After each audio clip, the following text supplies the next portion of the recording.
my mom took me to choir practice on Monday, and because the church at the time, like, it was a Catholic church, so the way they're singing songs of praises, you know what I'm saying? All of them things there. Do you get me? So my auntie was quite a very abusive, physical woman. So a lot of the times she used a lot of reverse psychology as well, which kind of messed with my head when I was younger, because it was like every time she would abuse man or hit man or do something, she'd then tell man she loved man. So it was a bit like, I didn't have the strength, do you know what I mean? I didn't have this, like, the spirit to keep going and try to, because when you go through certain things, bro, you get suicidal thoughts. I had a lot of suicidal thoughts at certain points, do you know what I mean? And I'm not a person that's suicidal, so I love life, do you know what I mean? But there was times where it got very dark for me, and if I didn't read my Bible, if I didn't pray, and just have that spirit, that essence of God being there, it would have been long. So I definitely think tap into your faith more. So AV, Yes, my broski. if I was a fly on the wall in your house Yeah. that you grew up in, Yeah. what would your life look like? So I was born in South Africa originally. So I came over to the UK when I was 6. So the first few years of my life, it was just me and my mom. And I was in Africa for South Africa for quite a bit, and then so the first period of my life was pretty hard. So me and my mom was poor. We was I think we even lived in, like, I want to say it's like we called it the Ark. So it's where I think vulnerable mums and children and people go, and I think it was actually a reformed jail. So when I look back on it, like, as a kid, you don't think where you're sleeping, where your is where it is. But then when I realized it was one bathroom, that is like you had the bunk bed, you had the toilet, you had the sink, and then it was just a gated jail. So like a gated door, so you can see the other person's room. So then after that situation happened, by God's grace, my auntie came and took us to Cape Town. So then I've gone from living in this sort of prison, reform jail, refugee, or whatever you want to call it, and then to just like almost a 5-star hotel penthouse setting. And then my auntie, we decided to go to the UK. So my mom was supposed to come to the UK, she didn't end up coming. So then I ended up living with my auntie. Then I got fostered at age 6. So for the most of up until from age 7, I was living with this white household called the Dean. Shout out to them. And it was very different. So I had my own room, which was cool, but it was the whole dynamic was, you could do I could go in their fridge and just eat and ask for whatever I want. So in our culture, you have to ask for that first. So this was a white household. Yeah, this is a white household. So when they're telling me, just help yourself, I'm like, huh? It's new to you. I'm like, help myself. So I'm going crazy. As a youth, you know what I mean? I'm stuffing my face and doing whatnot. Of course. But I had to adjust. I had to learn the ways of the West and whatnot. And then from age 9 up until 19, I lived with my foster mom, my mum, Gloria McQueen. She's from she fostered me, and she raised me. So she saw that all the gifts, the music, the acting, she threw me into all of that stuff. And so when you say she threw you into, like, how did she help nurture that? Like, did she put you into any like classes or? I think, okay, so what she did was, she did put me into classes, but how it happened was I was always a vibrant, very energetic child, you know what I mean? So I was always dancing or mimicking, doing voices, accents, all these sorts of things. So she saw that I was singing one time. I think it was Saturday chore day or whatever. So Saturday we used to wake up, do chores. And I think my mum was just my mum must have put on Motown, classic Motown, whatever she was putting on. It was either Marvin Gaye or one of them people there. Mm-hmm. So I'm there, I'm there with the broom sweeping, yeah, but I'm dancing, I'm singing. So she's like, oh, right, you can sing. So, okay, cool. So on Monday, we're going choir practice. Monday comes, I'm not thinking anything of it. I don't think she's being serious. She's like, okay, let's get ready and go. Mm-hmm. So, yeah. But my dynamic was pretty good, bro. I think when I grew up, like from age 9 to 19, I had a pretty good childhood. I had a roof over my head. Yeah. I had, do you know what I mean, clothes on my back. I was very fortunate out of the circumstances that I've come from. I know there's a lot of people that have been through a lot worse, but I was fortunate enough to have quite a good upbringing up until those ages, yeah. So I just want to go back to the time that you weren't fostered. So before that, like how did you feel in those moments? Like as a young child. I can't lie. At first, I didn't get I didn't get, because it was only till I was older that my mum told me the reason why she didn't come was because my auntie actually tore up her passport, so she couldn't come.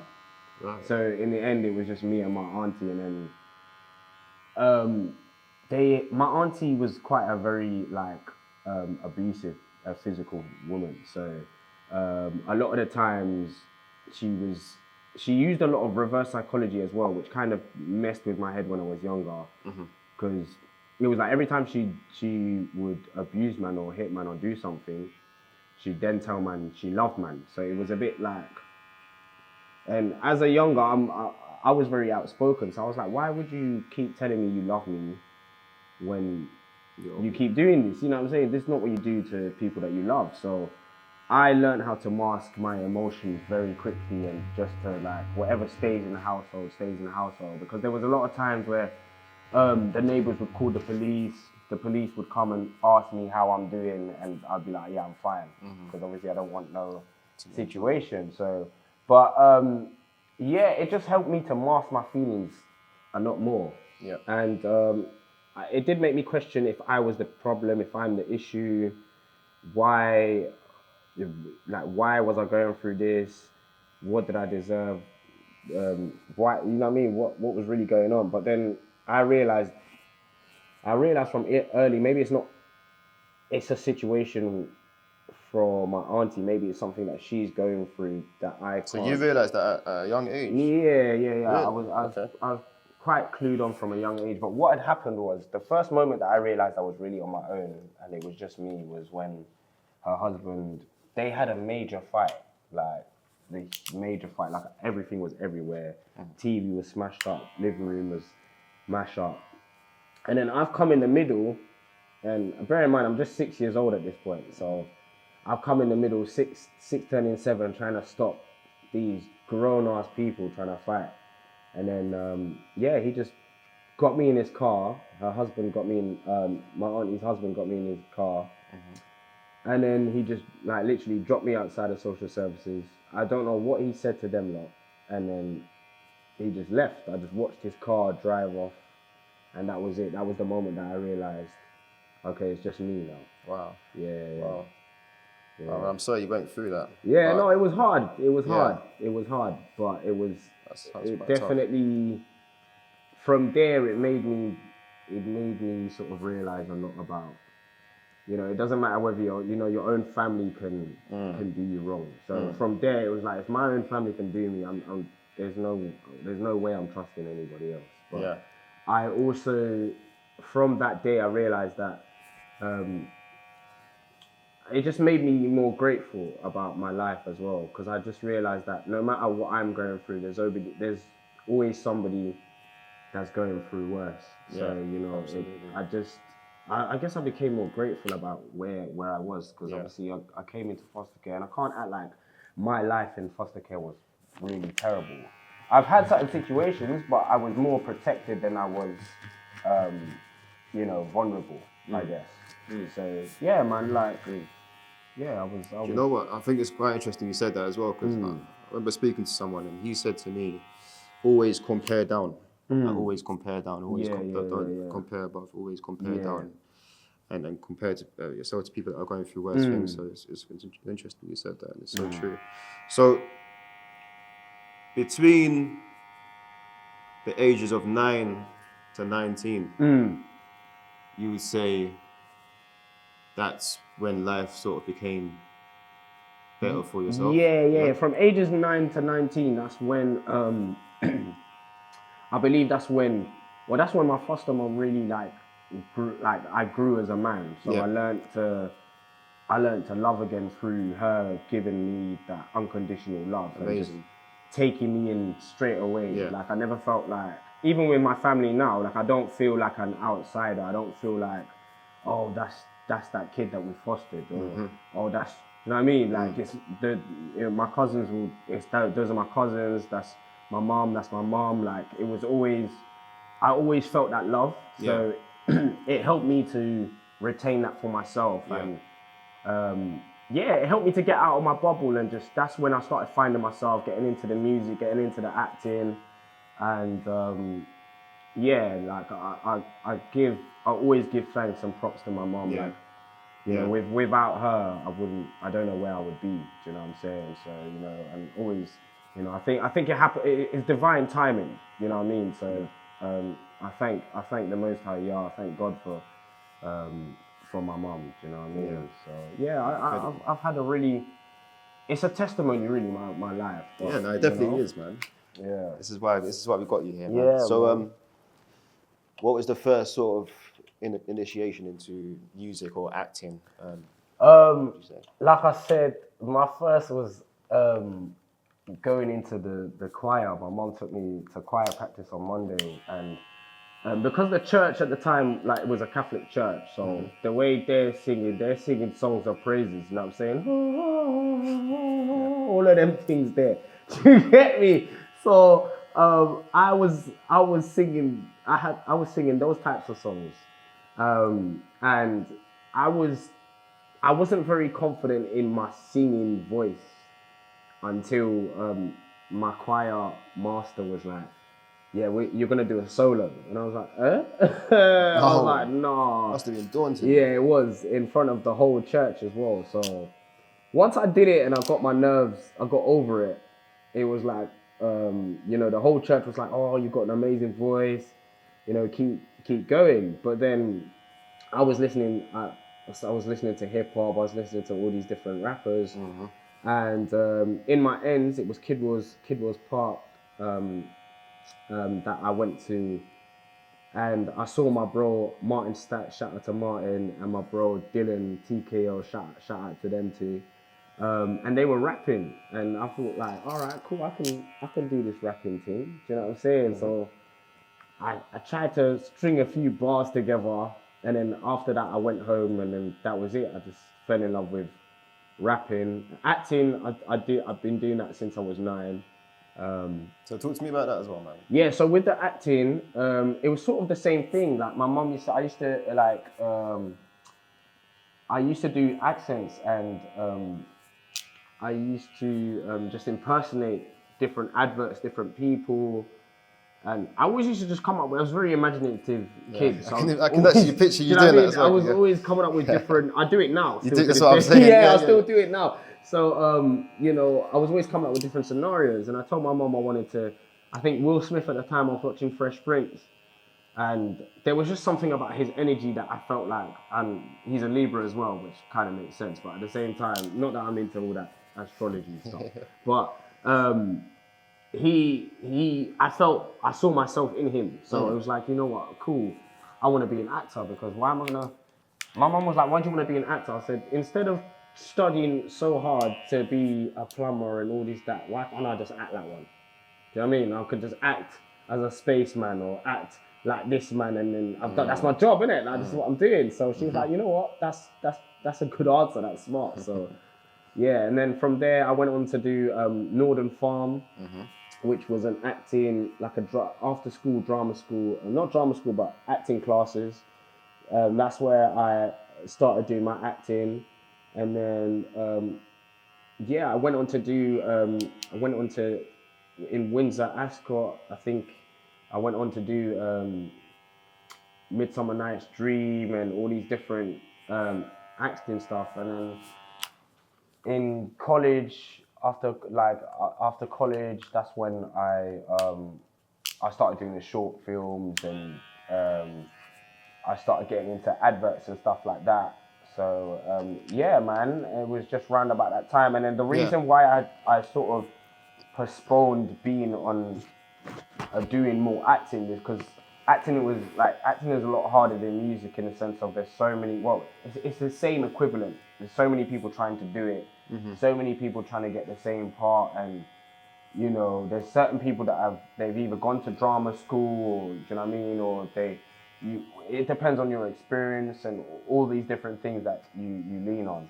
But yeah, after college, the music was just really taking off for me, so I just leaned more on the music side of things. Yeah. That's cool, man. That's good, man. So before we had a conversation off camera, you mentioned that you've been in trouble with the law. Yeah. So man, I know you said things started to get better between the ages of 9 and 19. Yeah. So now you have left your auntie and uncle. You've been dropped off to social services. You're now with your foster parent or your foster mother. Yeah. Things are better for you personally. Yeah. But then obviously you've gone college. You're doing acting. You're doing music. Yeah. At what point do you find yourself like getting in trouble with the law? For me, I'll be so real, like around 14, 15, I was always doing like minor little things, like me and my brethren we'd go around just doing minor little things, and then I got into, I was doing a little thieving here and there on some joke thing, but then I stopped doing all of that and sort of the music, I was focused more on the music side of things, and then I feel like when I was 19, when I moved out on my own place, that's when things started to sort of take that turn, and I was more into, I was getting in trouble with the law a little bit more. I think around 16 when I started smoking weed, drinking, that's when the little bit rebellious behavior started to come about. But I was very much like, I was one of those, like, if you dare me to do it, I'll do it. But I wasn't like trying to be like a bad boy. I was the guy that was, I was near enough the guy that was always chilling around. I could go to any circle. So you had the man then that was doing whatever they were doing on road. You had the guys, the guys that love to skate at the park. You have and then you just have the normal, the nerdy youths, the normal people, them. So, but when I was 19, I had my own place. That's when I started to have more trouble with the law. I was more time I was chilling with brethren that were on that type of time. So, yeah. So at what point did you say, I need to make a change? Like, I need to. I think when I realized I was gonna have a son and then I became homeless, it was that was the reality check for me. And I was about 20, turning 21, so I was still in the stages of becoming a man. So I was very much on the road to sort of understanding who I am, building myself as a man, but I hadn't grasped or understood what it was. So when my son's mother at the time told me she's pregnant, I was like, that was when it was sort of like, okay, I need to step up, I need to find something to do. So what I ended up doing was I ended up having work, but I was doing a 0-hour contract. So I was doing care work, and then I wasn't getting no hours, bro. So I was I was available, but they weren't giving me no hours, and they were always asking people if they were available. So then, I can't lie, I went back to the roads because it was like, what else am I gonna do? It's like, I've got to provide. I was sleeping on the road, then I was sleeping on my brethren's sofa. I'm trying to maneuver, trying to get the money. So my last bit of money that I had saved up that I gave my mum, I must have had, so these times I'm 19, no, I'm 20, 21, so I had my first like proper bag, but it was legit. So I was like, raw. So I was proud of that because I didn't have to do it. I didn't do it out of, I didn't have to break the law to do that. So I sent that money to my mom, and then I told my mom, like, I'm gonna need all of that. So I gave half my money quick to my child's mother to start getting things in order for our son. And then I had to go and ask my mom for the rest of the money, the 5 bills that I had. And then from there it was difficult, bro. I was battling with myself to like stay off the road, provide, find a job. It was a lot at that time. And then I ended up finding a job. I was on UC as well, and that time UC wasn't paying good at all. So I was probably getting like 180, maybe 2 bills a month to survive on. Oh wow, okay. Yeah, so I'm giving 150 to my, I'm giving about 150 to the mother of my child. And I'm surviving on like £50 for the whole month, trying to make it work. So. And and I'm trying to do music. You're sleeping rough. I'm sleeping rough. I'm homeless. You know what I mean? At this time, she did want me to. She wanted me to stay with her at her mum's, but I was just not comfortable doing that. Eventually, I did. But that was a dynamic that it was a bit hard for me. I realized that as a man, I need to just have my own. Do you know what I mean? So there was times where we'd have arguments. And it's like I'm getting kicked out the house, and now I've got to sleep on road, or I've got to ask my brethren if I can sleep on his sofa. It was a lot, and at the same time, trying to keep and be authentically myself and not crash out. It was a lot, because I know I'm not like I always tell people, and my brethren will tell you, everybody will tell you this, that I'm not a bad man, I'm not a gangster. I just do what I need to do to get what I need to get done. I'm a hustler, baby, today. You know what I'm saying? But at the same time, I understand myself, and I was always battling. And this is the thing this is the thing that people don't tell you about being on the roads and going into that life, is losing an element of yourself every time. Because when you're on the roads, there's a one way of thinking. You know what I mean? You haven't got time for the games. You haven't got time to be sensitive. You haven't got time to think about anybody else but getting this bread and getting this money. If somebody messes up, it's crunch time. You know what I'm saying? So I was battling with keeping my authentic self and being on road as well. So, and then coming off road and just trying to be a family as well was hard, but tough. It was, and I was at a point where I wasn't stable. Do you know what I mean? I wasn't. I was making a lot of bad decisions, or decisions that were, that were unsavory and probably weren't good for me at the time because I was unstable. I wasn't in a place in my life, physically, spiritually, financially, or emotionally, where I could, really have my life in order. So yeah, man. Yeah, that's understandable, man. It was hard, but one thing that always kept me together was my faith, So yeah.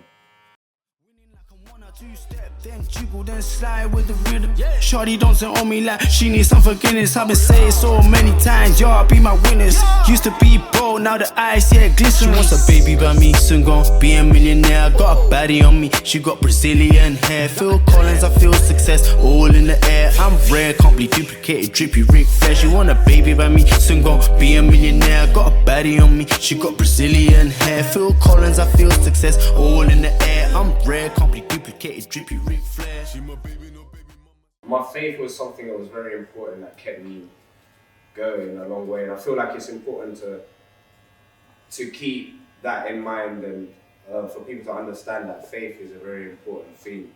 So you know, shout out to the Most High, you know what I mean? Because there was times as a man I didn't know how, I didn't have the strength, do you know what I mean? I didn't have this the spirit to keep going and try to, because when you go through certain things, bro, you get suicidal thoughts. I had a lot of suicidal thoughts at certain points, you know what I mean? And I'm not a person that's suicidal, so I love life, do you know what I mean? But there was times where it got very dark for me, and if I didn't read my Bible, if I didn't pray, and just have that spirit, that essence of God being there, it would have been long. So I definitely think tap into your faith more. Absolutely. Like without God, there's none of this happens. So none of this works. So yeah, man. Absolutely. So outside of this, me and you, we formed our friendship. Yeah. Hearts of Talent. Yeah, man. Big up Jasmine. Yeah, big up Jasmine, Dale, and Amoy. Yeah. Dale, they were so for those who don't know, Sylvester was doing photography for Hearts of Talent. I was one of the contestants for Hearts of Talent. So Hearts of Talent is a charity that advocates against knife crime. Yeah.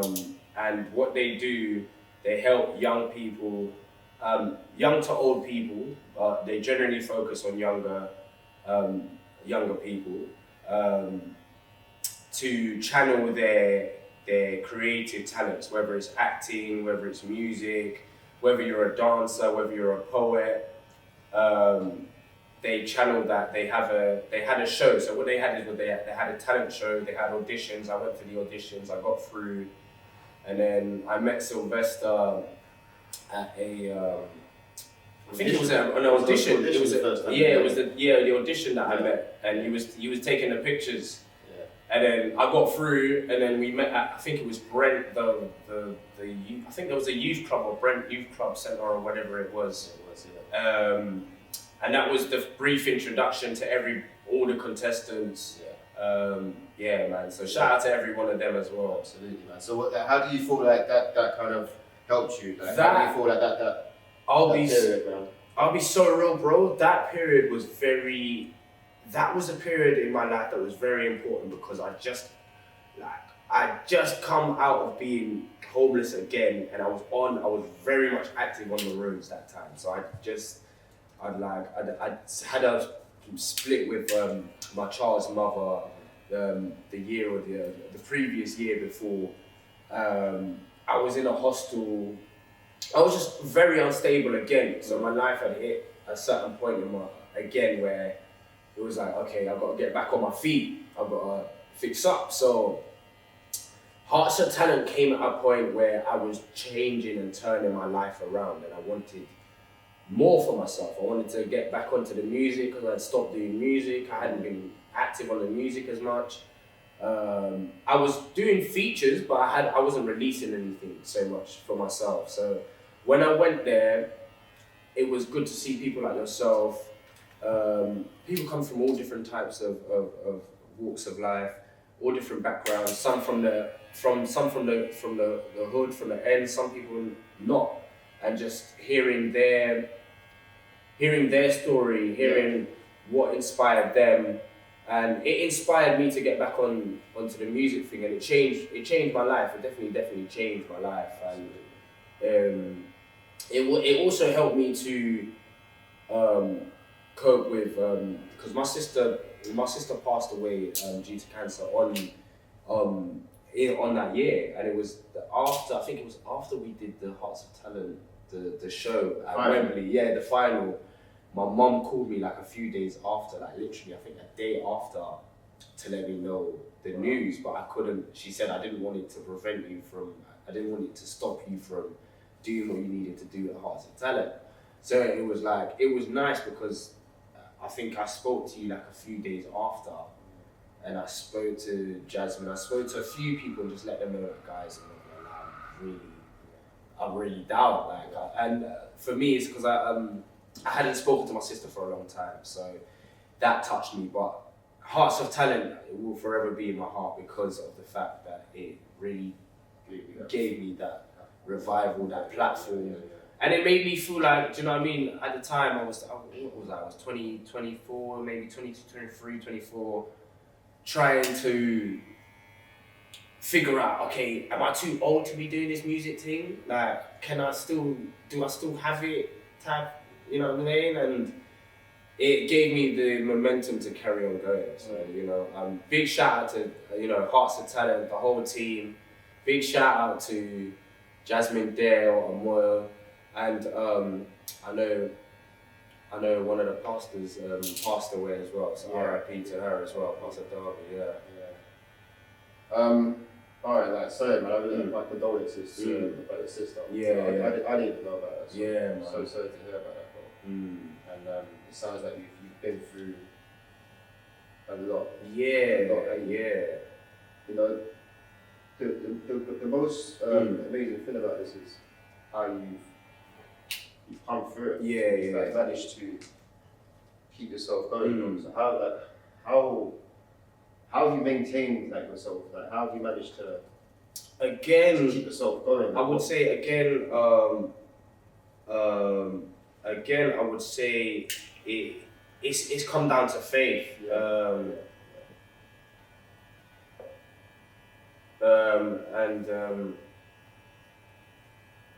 Can you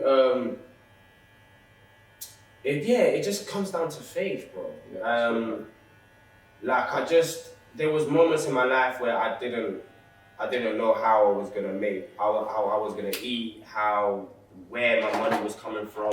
But it's that energy. I think I always had that positive energy, that outlook on life, that things will be better,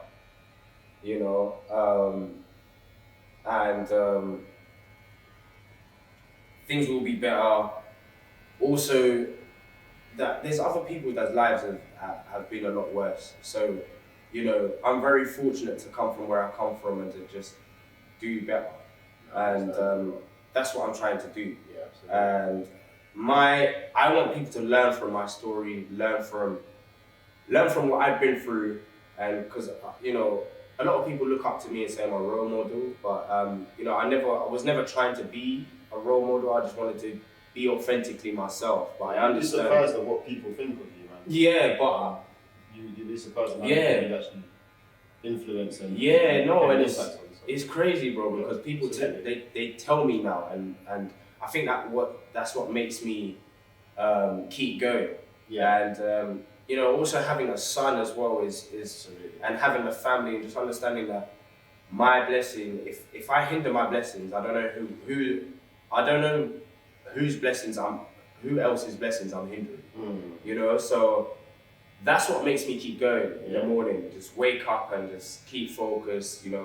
My faith in Yah, my faith in God, my family, my loved ones, my friends, and just the fact that I'm not done yet. I haven't done what I'm not done yet. I still have a long way to go. I still have a lot of things I want to do that I haven't done yet. As far as success, I do feel like I'm successful. I just don't feel like I'm near just where I want to be. Absolutely. So what would you say you're working on now? Like what's like?